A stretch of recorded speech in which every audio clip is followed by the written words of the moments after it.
Welcome to Pat's Soundbites IGTV. Keeping new music alive is what I do on the radio and now on video. Conducting live chats with the artists and learning the stories behind their latest release and also playing their new video. Special thanks today to my sponsor Go-Go Tuners for all guitar players looking for a focus on ease of use, readability, durability, and accuracy. Look no further. The Go-Go Tuner is the choice of many touring professionals and a favorite of casual players. Go-Go's signature green you're in and red you're out screen makes tuning quick and easy. For more information, go to the website at gogotuners.com. Special thanks to WBXO Classic Rock Radio Redefined, allowing me to keep new music alive on the radio airways on the Pat Show every Sunday from 5 to 8 Eastern Standard Time.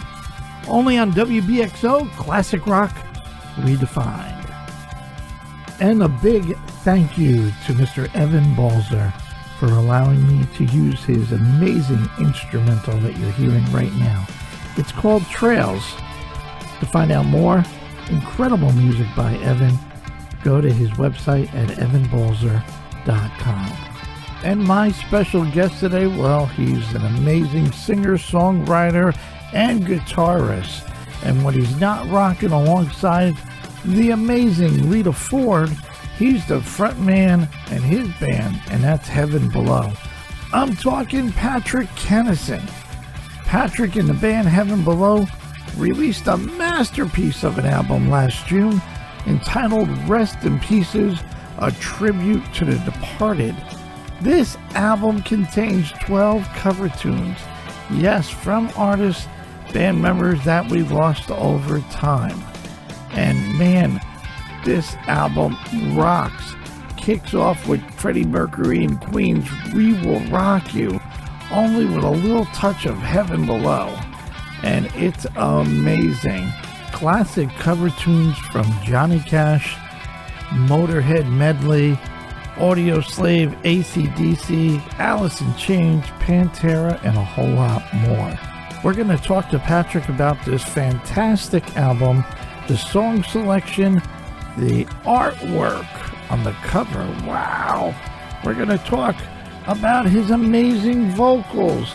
What's new in Lita Ford's camp? We're going to talk about Nikki Springfield's EP, Harmonies For The Haunted.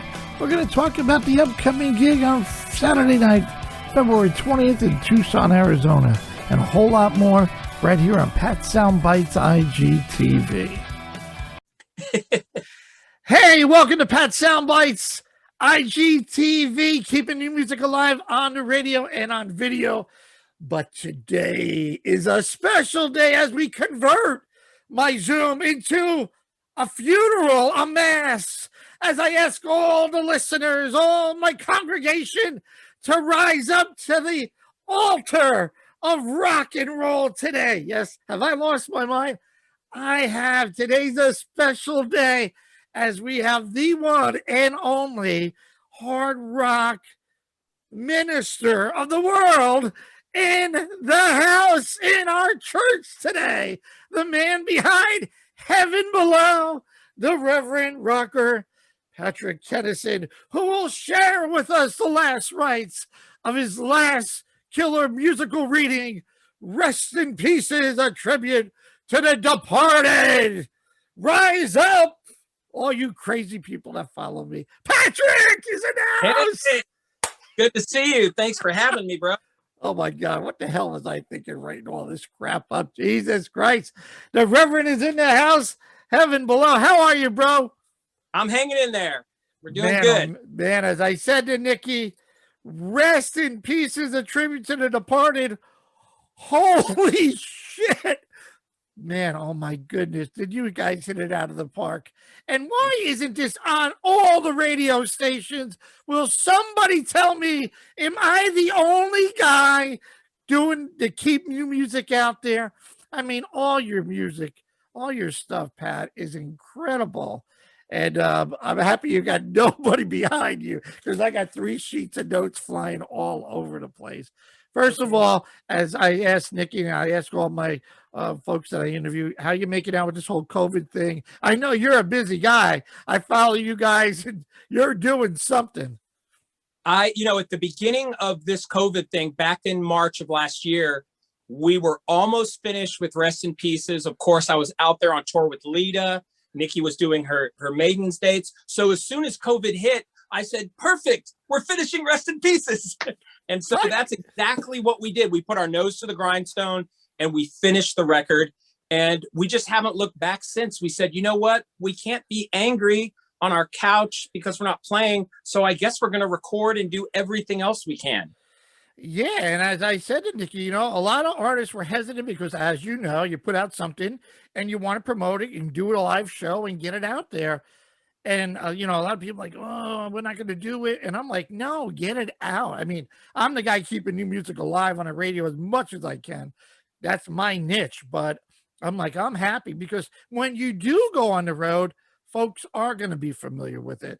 After you do your third song and go, hey, this is something off of my new album, people aren't going to run to the bathroom, hopefully, and get a beer. They go, oh, yeah, remember this. I mean, exactly. And you guys killed it. So congratulations on making that great decision.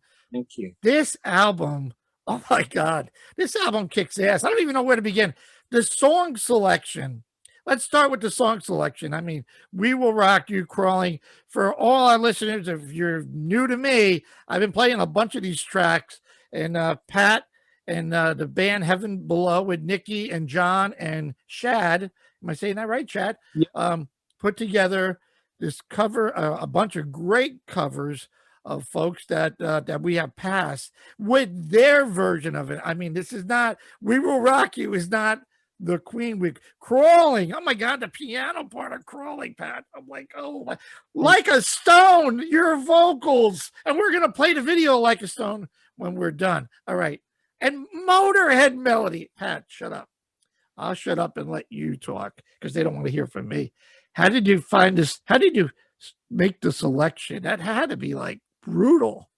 Well, it started as let's record songs from bands that are gone, not necessarily anyone who's passed, but bands that are gone, whether it was, Motley Crue or Twisted Sister or whatever. We were going through all that. And so we jumped on a Pantera track. We jumped on a Dio track. We started putting together a few things. And then people started passing. Chris Cornell and, of course, Chester had passed. And we thought, I think this is going to be a tribute to people who have passed out. We realized that while we were making it. We said, forget about whether it's a band that's gone. This is more personal. This is about people who have passed. And so then by the time we figured that out, near the end, we thought of making the album, we thought, let's do some other people who have passed a while back, but let's choose songs that are challenging because so many people have covered them. For example, that's how We Will Rock You started. We thought, well, We Will Rock You is straight up one of the biggest songs out in everywhere. Can we do it in our, as if we wrote it? So we kind of challenged ourselves like that. And that's what we did on some of the tracks. We said, these have to sound like Heaven Below. And then a couple of them, like the AC/DC and maybe the Motorhead stuff, we stuck to the original recipe. We said, we can't deviate. It's going to get weird. So we try to mix it up like that. But it turned into a tribute album to the departed artists and these legends as we were making it. And it so fits in your whole concept of the whole Heaven Below, of you're following your themes. That is it easier to do it that way? How did you even come up? I mean, everybody thinks heaven. Hey, we always look up Heaven Below. How did you come up with that idea, first of all, with the band name? So people ask me that a lot. I remember one time when the band first started, we got to open for Stryper, and I think they thought we were a Christian band. That's the funniest thing I've heard all week. Yeah, and they're great guys. We're friends with them. Truth be told, I just realized recently, my friend said, man, you really got this kind of religion thing without it being annoying into it. He said, is it because you grew up Catholic and went to these Catholic schools as a little kid and got into heavy metal? And I said, I think that might be it. I didn't realize that. My mother is Hispanic, and she always had the Virgin Mary. Yeah. At the house, all the pictures of Our Lady of Guadalupe with the hands like this. And so when I finally formed this band, I just called it Heaven Below because it sounded kind of like Judas Priest. I was like, that sounds cool. It's kind of opposing Heaven Below. I was just copying my favorite band with the name. And cool. Sure enough, everything from my background and my mom's influence, of all that, it has crept in. And I tell people, we're not saying pro-religion. We're not saying anti-religion. Oh. We're saying, faith rock and roll religion. Yeah. I say have faith in yourself and then things will follow. That's kind of my mantra, but I don't like to push religious stuff, but I love the imagery. Those early, the Sad Wings of Destiny album with the angel and the flames. When I was a little kid, my older brother had that. And I was like, what is this album? Well, I have a Hispanic, my mom passed, but my mom was Hispanic. Obviously, my dad, Italian, calamari, and I know exactly what you're talking. And I was an altar boy, and I went to Catholic school, so I know it all too well. Yep. I mean, and the album and the artwork of not just this album cover, and I know you did the Last Supper. Following you on Instagram, we tried. You tried to do the Last Supper, but whoever came up with this idea, the art, the album cover should get an award because it is so perfect with you and Nikki and John and Shad. It is like bang off the rooftop, number one. I mean, I know people. I always say, is the album cover mean a lot to you that it supports the content of the music? And I know yours obviously does, but whoever came up with that, you're given last rites is like, and Nikki is just perfect. Listen to this mayhem. So we shot that album cover last minute because the Last Supper wasn't working. Shad doesn't have 1 ounce of fat on his body. So we said, you're going to play the man laying down, be it Jesus or whoever. And when the album cover was being finished and touched and everything, I told the artist, I said, can you put a wound on Shad, kind of like what Jesus had when he got poked with the spear? And he's like, oh, of course. So he adds it in there. Not 7 days later, Shad got sick with appendicitis right near that area. And we freaked. We said, is this stigmata, they call it, where someone can have wounds or something within 7 days of the artwork getting there. Oh, wow. And Shad was hospitalized, and luckily he's doing great since then. But it makes you wonder if there's other forces at play beyond what we do. Whoa, that's heavy. That's like, whoa, wait a minute. That happened. Yeah. Tell me how you got William Shatner on this Subdivision. I mean, that's got to be a story and a half. It's cool. Living out here in LA, I'm so blessed. Ever since I moved out here in the early 2000s, I've been able to play on some people's big albums from people and stuff. And my buddy, who's a great producer, said, I'm doing a William Shatner album of covers. And he says, Patrick, I know you know these covers. We've all played them. Can you come in and put a guide vocal for William so that when he's recording, he hears your voice to know where to sing? I said, of course. I go in there and do that. He calls me a few days later, said, William, love the guide vocal. Can you come play guitars on some tracks? Now you're doing it all. I'm playing guitars now. I'm like, of course. Then I'm doing some backing vocals, and they just pull me in. At the end of the sessions, William Shatner says to me, if you ever need anything from me, Patrick, don't hesitate to call. And so I'm like, I call my dad afterwards, said, you wouldn't believe it, but William Shatner said, we're fanboying. Months later, we're recording covers, and our drummer chooses Rush Subdivisions for us to record. And I said, well, I'm a monster Rush fan, but can't we do like an early 2112 track? I said, plus Subdivisions has this part in it that has spoken word that says Subdivisions. And oh my God, I know who can do it. I told my drummer, and inside of 1 hour, I had William Shatner agree to come do it. Unbelievable. How cool is that? And we can find Patrick on all William Shatner's album, singing and playing. And how did? Let me just bring you back. I know you're a Texas guy. You mentioned mom before. How did you find the love of music, Patrick? You were talking about your brother with the album. Anybody musically inclined in the house, or? There was. I'm the youngest of 7 children. Hispanic mom, Irish dad, lots of children. My mom came from 9. And I remember in the 70s, literally coming out of the crib, hearing, "Hey, mama said the way you move, gonna make it." I remember hearing that. I remember hearing Judas Priest. I remember hearing AC/DC and Aerosmith and Cheap Trick and Kiss. And my parents said it was early on, just already into music, didn't want sports. And my older brother played guitar, and he showed me the intro to Breaking the Law when I was a kid. And I got it down. And I think my mom saw me just focusing on my brother's guitars and playing them. So she got me my own. By the time I was 11, I had my own acoustic. When I did well with the acoustic, as far as all the learning the open chords and learning things, I asked for an electric on my 12th or 13th birthday. And my parents just supported me the whole way. Wow, the entire. Awesome. Yeah. That you got to have that, and that is awesome. But I'm sure hard work pays. I remember going to my buddy's house every day after school, and it was AC/DC's Highway to Hell. I mean, if I could, and then I'm like, come on, try Smoke on the Water. Everybody does Smoke on the Water, but he's going to AC/DC, right? You know, I'm like, and we always we kid around with it.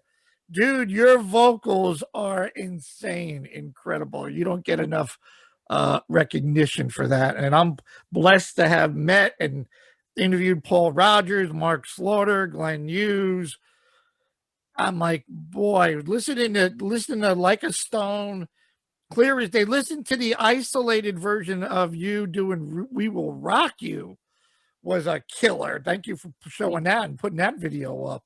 Yeah. What are you doing? I mean, what do you do to maintain to prevent any damage? I mean, obviously, I'm sure you warm up and do little things before you get into it, but wow, dude. Yeah, it's a muscle. Your voice is a muscle, and you know, just like playing any other instrument, it's controlled by your emotions and your well-being. And I just you know, you sometimes when you're playing live, you want to step on the gas all the way and just scream, but you'll lose your voice if you do that. Right. So I just look to my favorite singers, whether it's Robin Zander or Rob Halford. I watch these guys. I'm like, okay, they don't put the gas on 100% the whole performance. They get in their good zone where they are, and here comes a big scream, and then they put it right there, and then they pull it back. And so I've just time and time again, a muscle that you keep on using and don't blow it out. It's just like lifting weights. You can't start with the heavy right away. I mean, it's such an instrument for so many folks. And, you know, as a fan, not a musician, I take it for granted. And then you go see Rob, and you go see Robin, you go see Mark Slaughter, and I go, what are you doing? And Mark would just say, look, I could do interviews all day, but I could never do a track that day. There's no way. Paul Rogers was sleep, and obviously hydration. You know, those are the two big ones, especially on the road. Sleep, hydration. If you don't get those, your voice will not perform all the way. Glenn Hughes, he says, I put the mask on, and I don't care where we're going on the bus, I need to get at least 8 hours of sleep. And I'm like, and here like I said, we take it for granted to go to a show and go, yeah. But when you start listening to the music and hear the scream and the I don't know what the word is, but it's like, wow. And you're not screaming. I mean, you're singing. I mean, that "We Will Rock You." It's like, whoa, listen to that. And Nikki, I know Nikki gives you credit as the vocal producer, as somebody that we're so used to Nikki, an amazing guitar player. And I'm been crediting her going, no, you're a good singer. You got this. Go for it. And obviously she goes, no, Patrick really helped me a lot with that. Was it something that was it just the confidence, Pat, that you said, look, that's a huge part of it. I always make the joke, kind of serious. Vocals, I always say, are 90% confidence, about 10% ability, depending on the singer. And I told Nikki when I heard her sing, I said, you're a great singer, I said, so I've been in the position of being a guitar player for a long time, and I got away from being just the great backup vocalist guy, and I went ahead and took the spotlight for Heaven Below the first time as a frontman. And I said, it's a number of things. You have it in you, so you can't hide behind the instrument too much. You can't be too shy about it. So once you can find your voice and use the guitar, it's a confidence thing, I think, once you can hit the notes and you've got the sound you want. Well, even she said back in the day she was that shy person. If you're going to be in a band, you're going out there, you better get through your issues of your shyness and then get used to the exposure. Do you prefer? I mean, with Lita Ford, you're kind of on the side next to her and playing your ass off. Do you prefer being in the front like with Heaven Below, or is it just two different mindsets and you'd go at it? They kind of cross a little bit. Lita gives me a long leash, and she really utilizes all my vocal stuff. She even lets me sing the Ozzy part on her hit, Close My Eyes Forever. That was amazing that she let me do that. So, man, I honestly love both. Even in Heaven Below, I'll tell Nikki, I'm like, no, you take that guitar solo. I'm having a blast playing rhythm guitar over this part right here, and I'll solo later. So I feel like I get the best of both worlds. If I ever get tired of vocals, I got plenty of guitar stuff to play, and vice versa. So I can't say I favor one over the other. It's really fun. No, it's got to be. It's got to be exciting to have. And I see a lot of more.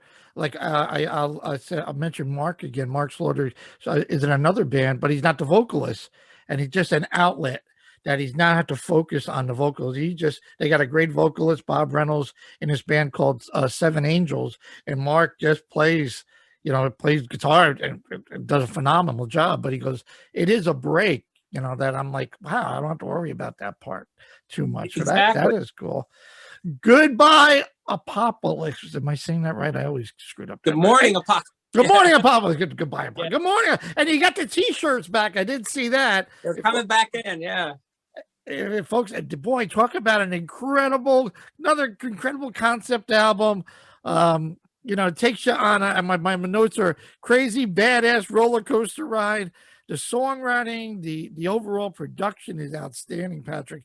But I really caught my eye was the different instruments and the different layers and the vocals. I mean, you guys, again, don't get enough credit for what you put out there. I think my favorite I wrote here was Black Sunrise, War of the Gods. That was that I don't know, for whatever hits my ear. And I'm like, yeah, crank that bad boy up. But the whole thing flows really well.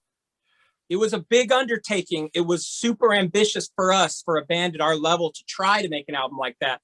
It was, and I'll admit it was years getting that album to happen and be done. We had written 24 to 28 songs.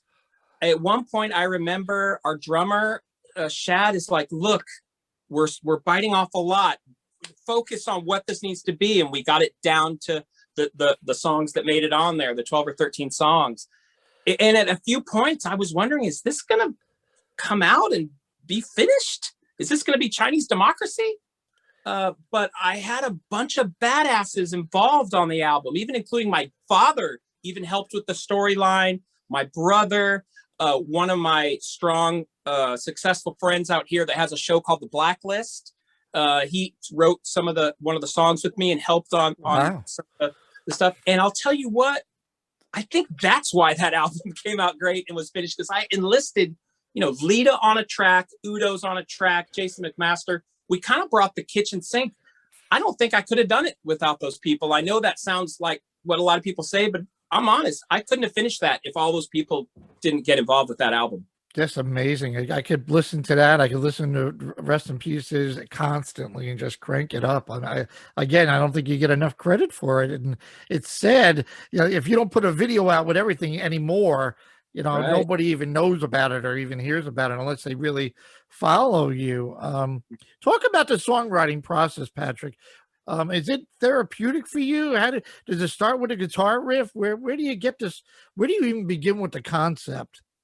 Well, when I was a kid, I always thought I should write songs, and I'd always start them with the guitar riff. I thought that's what you were supposed to do. as I became a frontman more recently with Heaven Below, I realized, no, I can write vocal melodies and even lyrics, and then I could put music to that. So it's taken decades, but I can approach it from either end. And it is songwriting, just like so many artists say, monster therapeutic, monster therapy. And that's how a lot of these songs are born. You know, a movie that we watched that changed, you're like, wow, that movie. I remember watching The Shawshank Redemption when I was a kid, and I was like, that's the best movie I've ever seen.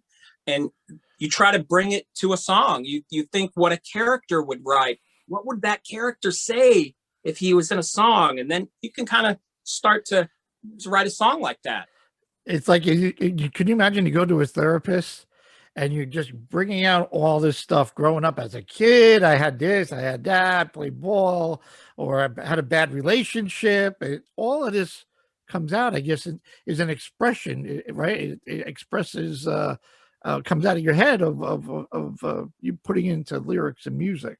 Absolutely. I make the joke with my band. I say, well, I'm just fixing my childhood. I had a great childhood, but I was never the star player I couldn't even play sports. They said, oh, you throw like a girl.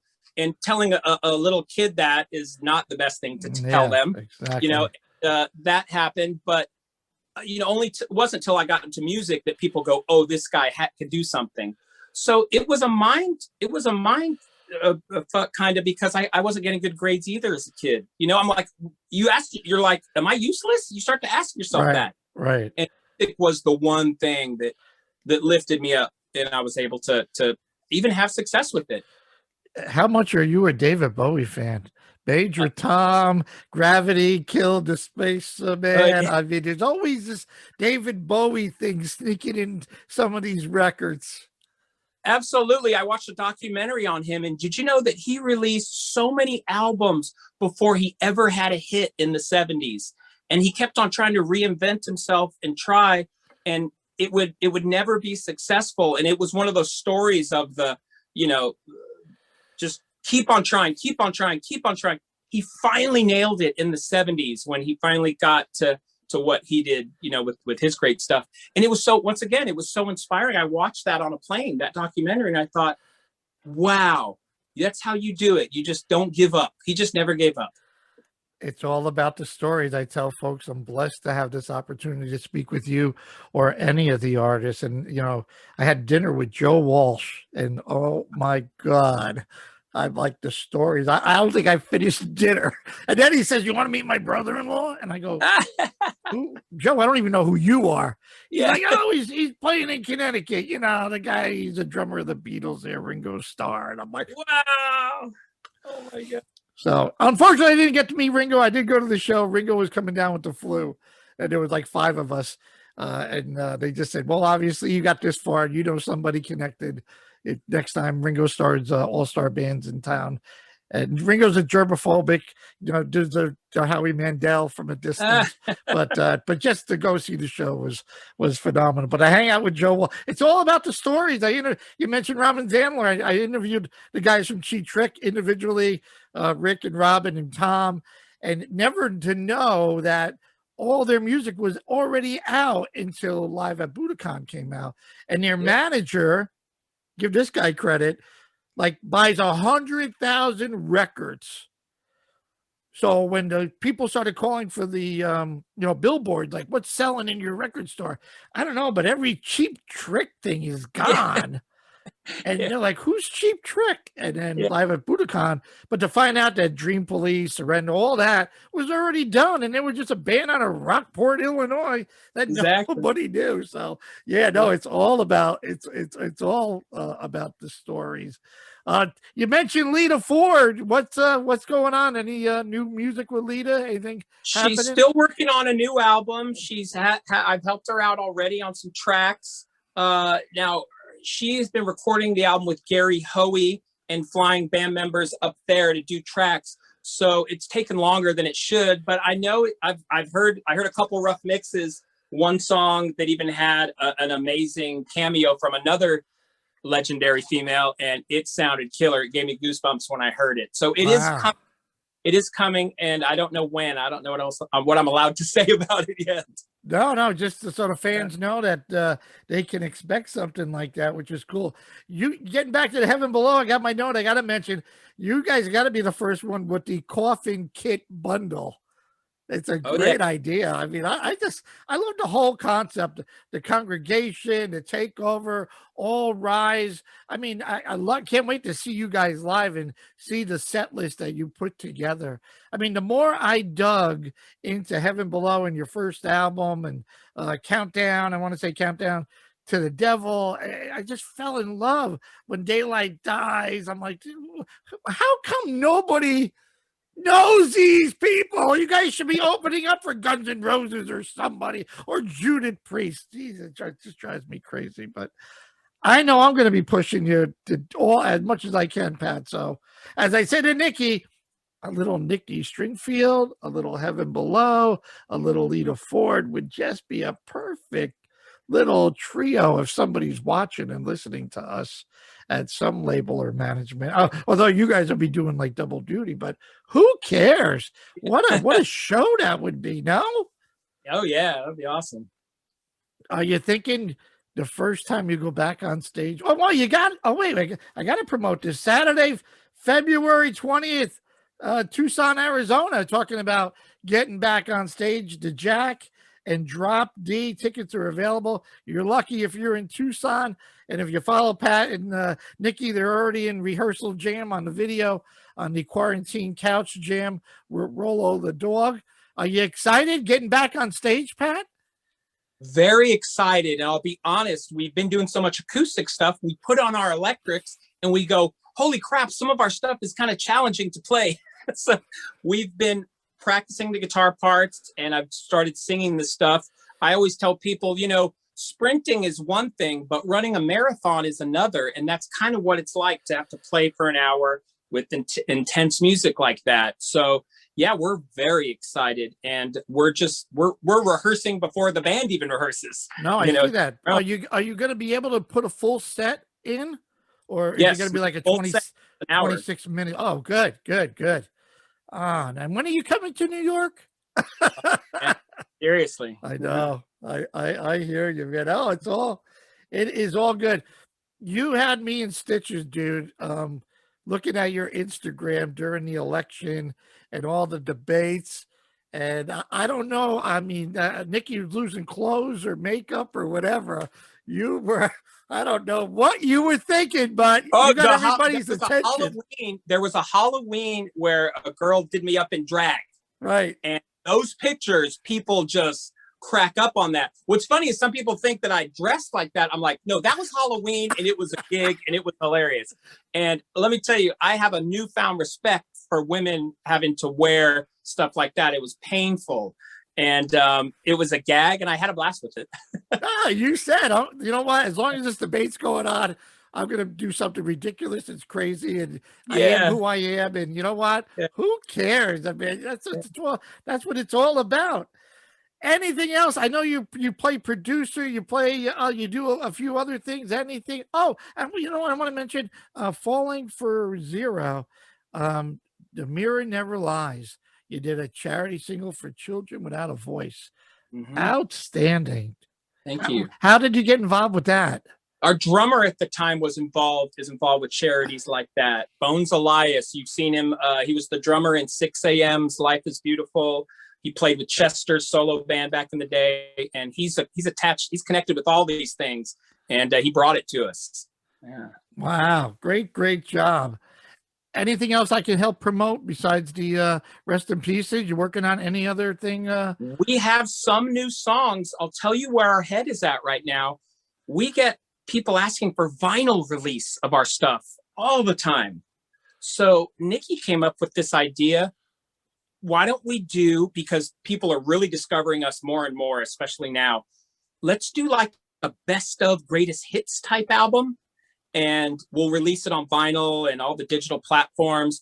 And we have some crazy ideas about how the artwork can be put together to involve the fans, which we can't divulge yet, but I think we're going to do a best of album this year. We want to call it We Sold Our Souls for Heaven Below. Oh, Dude, that's cool. It tags right into the name and everything. Yeah, and we have a whole concept, photo things we can do, and some new mixes, and some of our early songs we've re-recorded, and I think we're going to put that together. You just mentioned it. Why is it that, is it the label? Is it the distribution? Is it the management? Why are people just realizing who you guys are now? Why didn't it just pop up when you started back in 2000 and I want to say 9? Yeah, we had labels back in the day that checked things out, and to be honest with you, it was definitely no fault of our own. A lot of these labels are gone.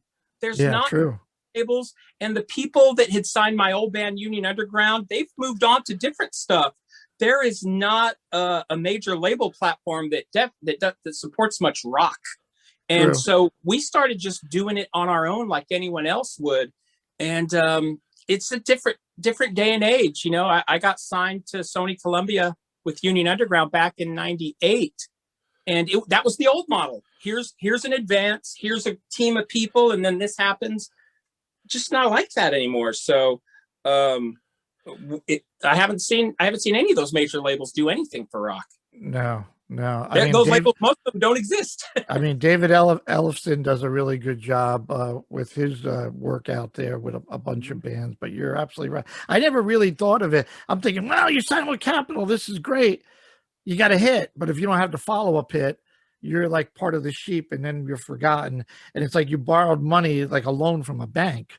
Yep. Is how another artist explained it to me. And I never thought of it that way. They goes, they take their money. Thank you. And then they give you the peanuts. And here today with this whole Spotify thing, I tell people, buy it, please. I mean, buy a t-shirt, buy the bundle, buy whatever. I mean, there's no live music except for Tucson, Arizona on Saturday, February 20th, which would be really cool. Patrick, I can't thank you enough for your time. I hope you enjoyed the conversation as much as I have. Where's Miss Nikki hiding today? She's somewhere around here she's probably outside with Rolo. Oh, geez. Chasing Rolo around. Unbelievable. Yep. You guys are such a cute couple. It's great that you're out there. It's great that you're doing the videos and keeping everybody relevant on what you guys are doing. I'm so happy for her, and I know you're going to continue to push her. Oh, I know. One more thing. I don't, Pat, wake up here. Horror movie collection. What's that all about?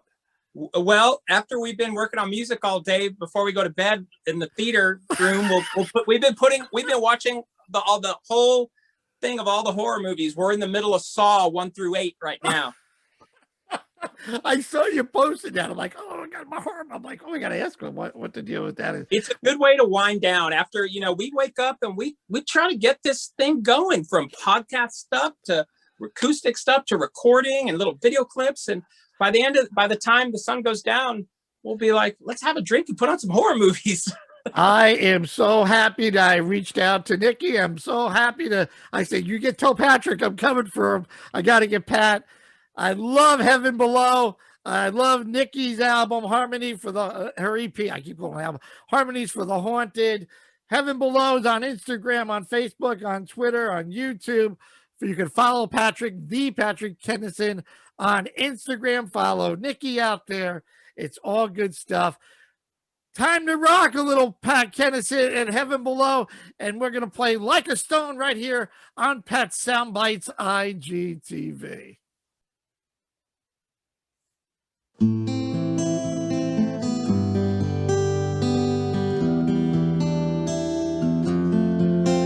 On a cobweb afternoon in a room full of emptiness, by a freeway, I confess I was lost in the pages of a book full of death, reading how we die alone, and if we're good, we're laid to rest anywhere we wanna go.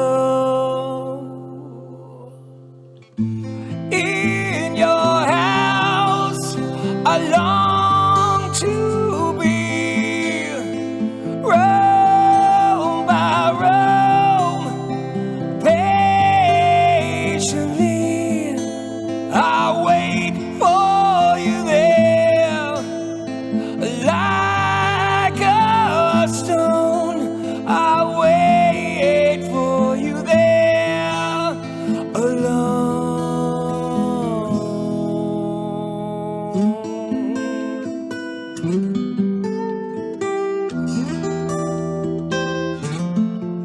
And on my deathbed, I will pray to the gods and the angels like a pagan, or anyone who will take me to heaven, to a place that I recall. I was there so long ago. The sky was bruised, the wine was bled, and there you led me on. In your house I long to be, row by row, patiently I wait for you there, like a stone. I wait for you there, alone, alone. And on I read until the day was gone, and I sat and regret of all the things I've done for all